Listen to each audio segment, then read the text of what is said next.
Okay guys, and welcome back to a new part of Dragon Age Origin. Last time we fought some Darkspawn outside of Lothering, and now we continue our mission and see what brings us outside of Loitering.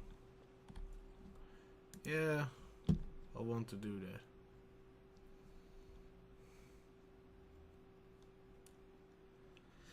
And this time I activated the stopwatch, so I know how long I'm playing, and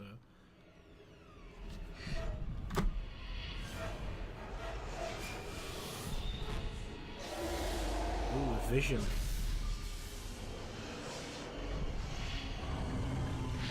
Is that a dragon with only one arm, or did I see that wrong? I don't know anymore. Oh, this is the camp. I can now go into some more detailed conversation with the characters. Bad dreams, huh? Well, it is real. Sort of. You see, part of being a Grey Warden is being able to hear the Darkspawn. That's what your dream was, hearing them. The Archdemon, it talks to the Horde, and we feel it just as they do.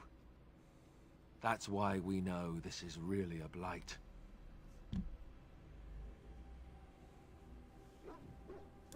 I don't know if it's really a dragon, but it sure looks like one. But yes, that's the Archdemon. It takes a bit, but eventually you can block the dreams out. Dragon Age!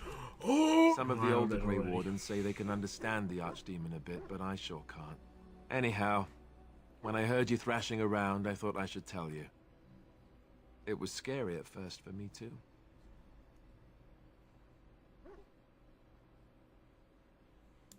That's what I'm here for. To deliver unpleasant news and witty one-liners. Anyhow, you're up now, right? Let's pull up camp and get a move on. No, I don't. I do not want to do that. I just want to talk with... Yes?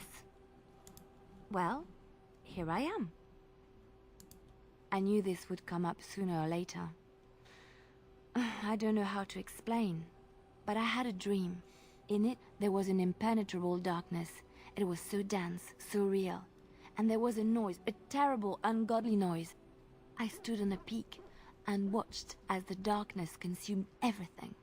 And when the storm swallowed the last of the sun's light, I fell, and the darkness drew me in.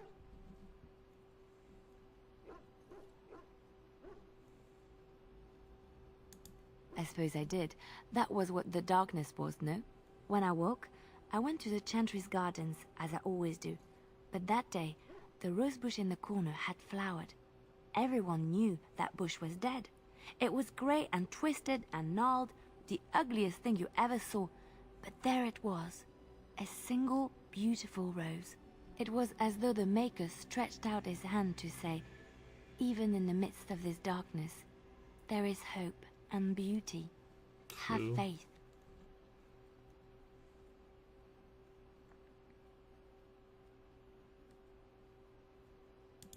In my dream, I fell, or maybe I jumped. I'd do anything to stop the blight. I know that we can do it. There are so many good things in the Maker's world. How can I sit by while the blight devours everything?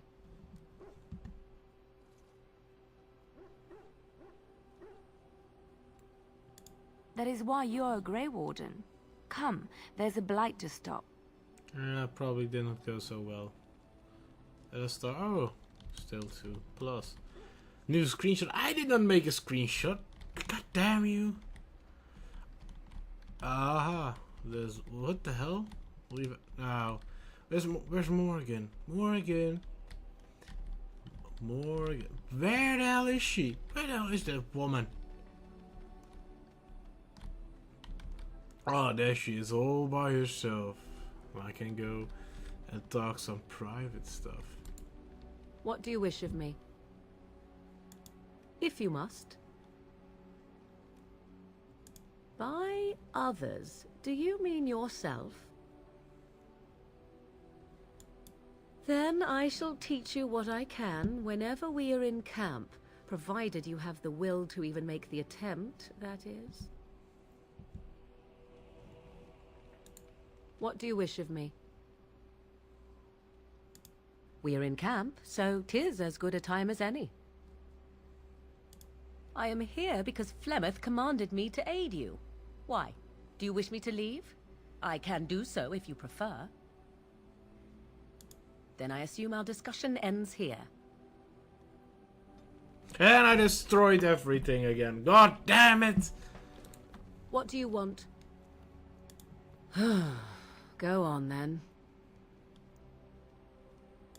Why do you ask me such questions? I do not probe you for pointless information, do I? Beg pardon, then, while I jump for joy. What is it you asked if I grew up in the wilds? A curious question. Where else would you picture me? For many years it Next was to simply me. Flemeth and I. The wilds and its creatures were more real to me than Flemeth's tales of the world of man. In time, I grew curious. I left the wilds to explore what lay beyond, never for long. Brief forays into a civilized wilderness.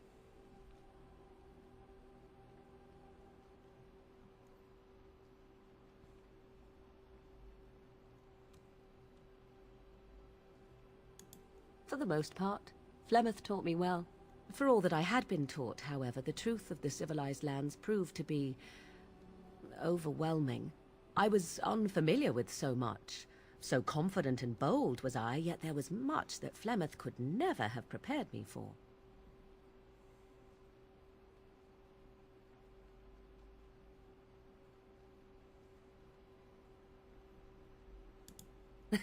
Equal parts daring and foolhardy, perhaps.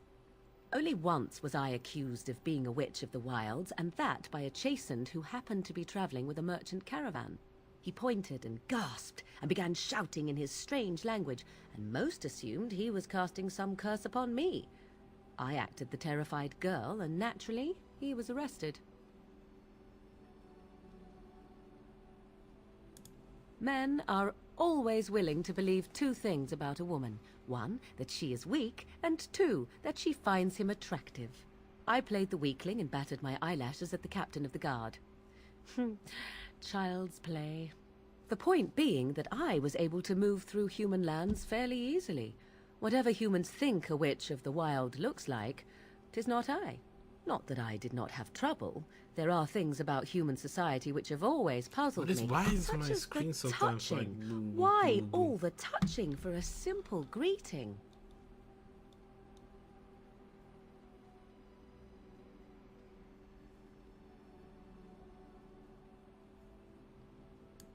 To begin with, yes. What is the point of touching my hand? I find it an offensive intrusion. There were many nuances that Flemeth could never tell me of. When to look into another's eyes. How to eat at a table. How to bargain without offending. None of these things I knew. I still do not understand it all, truth be told, but then I gave up long ago any hope of doing so. When I returned to the wilds last, I swore to Flemeth that I had no intention of leaving again.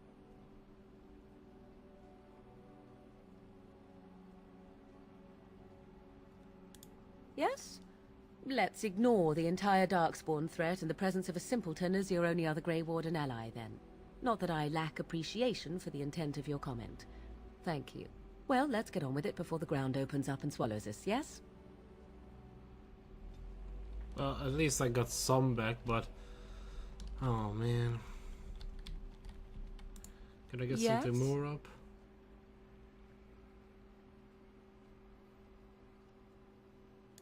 At times, perhaps.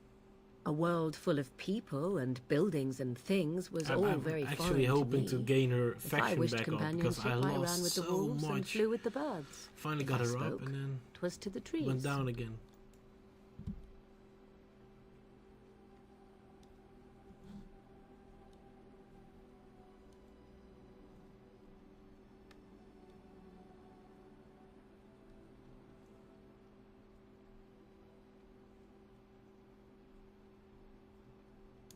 Such simple pleasures will only enthrall for so long. I recall the first time I crept beyond the edge of the wilds. I did so in animal form, remaining in the shadows and watching these strange townsfolk from afar. I happened upon a noblewoman by her carriage, adorned in sparkling garments the likes of which I had never before seen. I was dazzled. This, to me, seemed what true wealth and beauty must But you be. are I beautiful snuck up behind enough. her and stole a hand mirror from the carriage. 'Twas encrusted in gold and crystalline gemstones, and I hugged it to my chest with delight as I sped back to the wilds.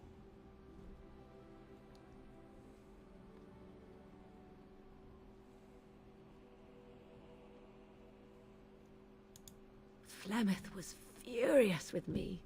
I was a child and had not yet come into my full power, and I had risked discovery for the sake of a pretty bauble. To teach me a lesson, Flemeth took the mirror and smashed it upon the ground. I was heartbroken.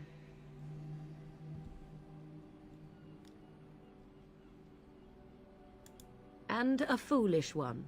Flemeth was right to break me of my fascination. Beauty and love are fleeting and have no meaning. Survival has meaning. Power has meaning. Without those lessons, I would not be here today, as difficult as they might have been.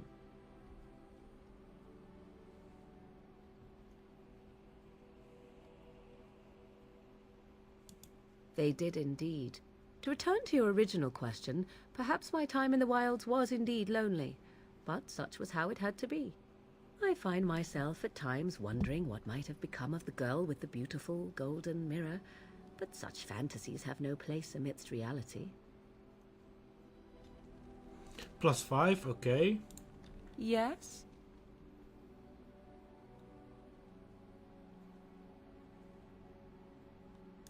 If you must.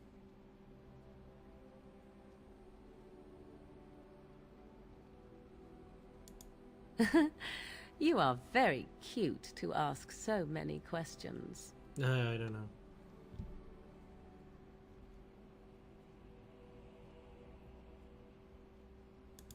Really? Perhaps we should be wrapped in ribbons and adorned with flowers. So cute are we, too. My mother has been hunted from time to time, yes, by Templar fools like Alistair, which should tell you how successful they generally were. Flemeth made a bit of a game of it, in fact. The Templars would come again, and she would look at me and smile and say that the fun was to begin once more.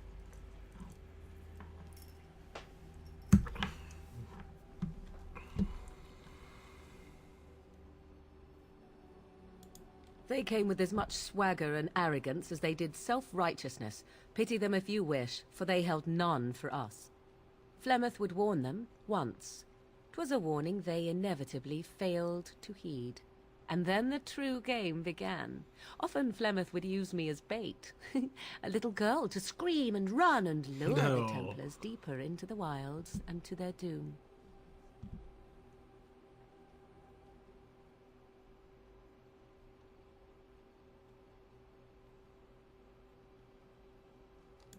Sometimes.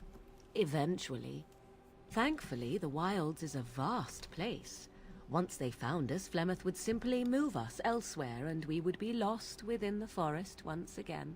I did not understand the danger we faced until I was much older. I had never heard of apostates or maleficarum.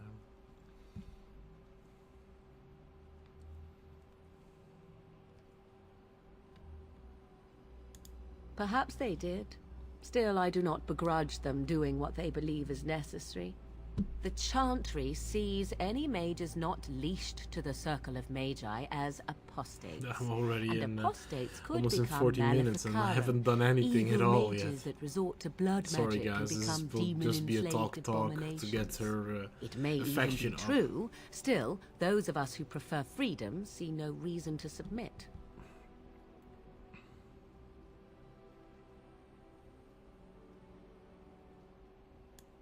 An interesting answer for a mage. Enough of this talk. Let us return to the task at hand. +3 because I did not. Yes? If you must. By others, do you mean yourself? Then I shall teach you what I can whenever we are in camp, provided you have the will to even make the attempt, that is. Yeah, I know, I did that.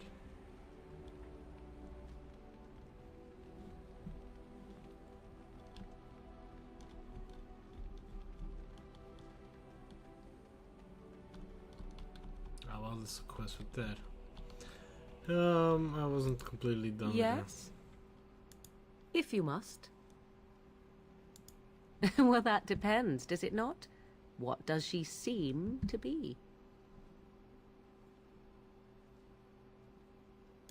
You mean, is she truly the Flemeth of legend and story? Tell me, how much do you know of the tale? The one that the chastened still tell of my mother, to frighten them into obedience.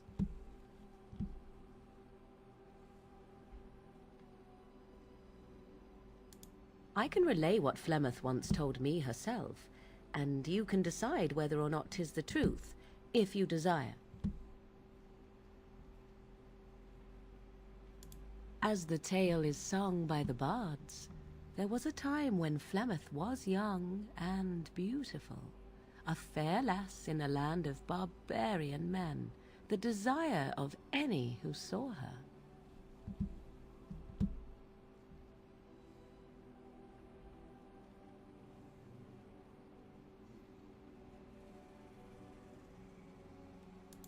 Many centuries before this land was even named Ferelden. The tales say that Flemeth fell in love with Osen the Bard, and fled the castle of her husband, the dread Lord Conobar, and that he swore vengeance for her infidelity. In truth, my mother claims that 'twas Osen who was her husband, and Conobar the jealous lord who looked on from afar. Lord Conobar approached young Osen and offered him wealth and power in exchange for his lovely wife, and Osen agreed.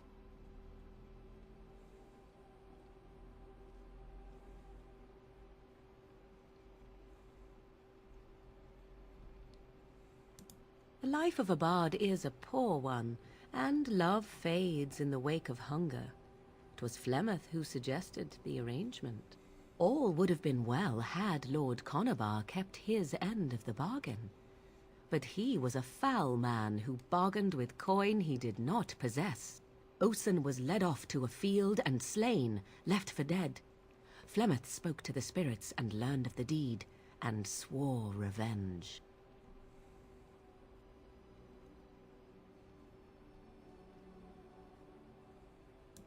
That was not the point. Conobar had no honor, so she would not have him. Flemeth begged the spirits to aid her, and 'twas they who slew Conobar. The demon the legend tells of came later. Lord Conobar's allies chased Flemeth, you see, chased her to the wilds, and there she hid. There she found the demon, and he made her strong. The legends all speak of the great hero Cormac, he who defeated Flemeth and her great army when she invaded the lowlands centuries later. All lies.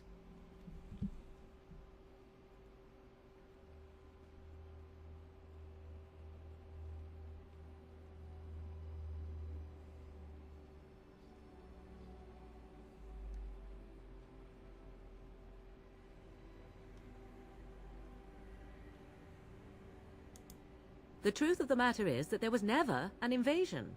As Flemeth tells it, the Chastened never raised an army under her banner, and she never fought with any warrior named Cormac.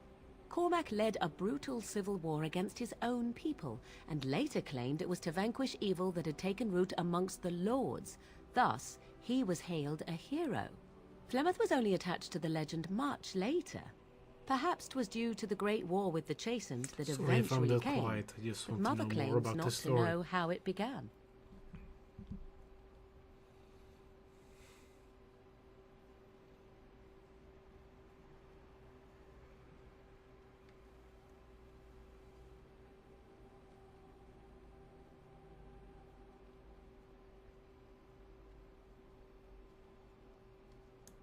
The demon within her has transformed her into something else. An abomination, perhaps some would say.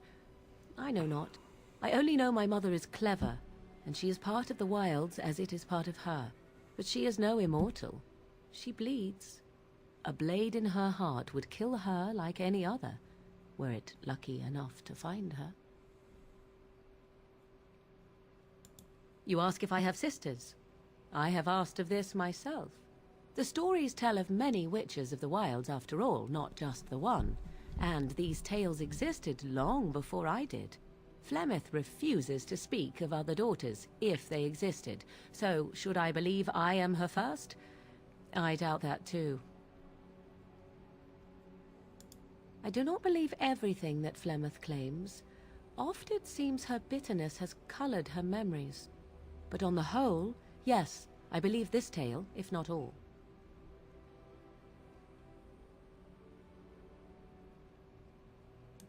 How often is this usually? Always? If not always, then when is it not true? There are more things in this world and the next than you or I could ever hope to understand. What Flemeth became is a mystery. I suspect even to her. Flemeth tells it with far more embellishment than I, but you are welcome. Dare I ask of your own mother? Few are abominations of legend, 'tis true, but I find myself curious nevertheless.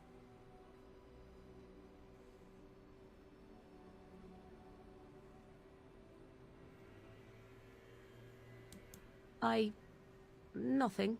I wish to know nothing more. I find myself a little envious, to tell the truth. But it matters not. Let us move on. Please, not minus. Oh, lucky enough. I regained from my minus state with minus 10 and gained the upper hand by, I think, minus 8 plus 3 is 11, plus 5 is 16, plus 16. So let me hope that that actually worked. But for now, I must say, this is the end of the video, and I will see you guys all in the next part of Dragon Age Origin. Before I go, I would like to say, I have a Facebook page now. It's just easily found under the name of this channel, Game Source. And please like the page and forward it as well. I will post every new video on it as well as on my Twitter account. Please like, share, and subscribe if you're not subscribed already to my channel. Support me, and please look forward to my Mumble channel where you can join in live, and I will record with the games you recommend that night. So we do a little multiplayer game. I don't know which multiplayer game because that's all up to you, but info about my Mumble channel will become online soon in a different video. And I say to you, goodbye.